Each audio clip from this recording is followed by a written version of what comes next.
ভাই কোন 500 টাকার তেল দেন। 500 টাকার তেল? আপনার ভোটার আইডি কার্ড আনছেন?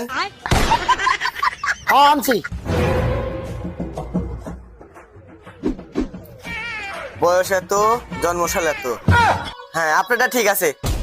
আচ্ছা, আপনার বাবার আইডি কার্ড আনছেন? হ্যাঁ আনছি। এলেন। আবেদ আলী সতিরন। আচ্ছা, তোমার বাড়ি ট্যাক্সের ওষুধ আনছাও? আচ্ছা ভাই, আপনারা তেল দিবেন নাকি জমি জমা লেগে নিবেন? এলেন। আরে ভাই, জমি জমার চেয়ে এখন তেলের কদর বেশি, বোঝেন না তো? সবকিছু ঠিক আছে। এই ম্যানেজার, ওকে 500 টাকা তেল দাও। ठीक है। দেন দেন ম্যানেজার ভাই দেন। भाई मैं अपने बोतल खोलन के हाथ मत देना। No no no no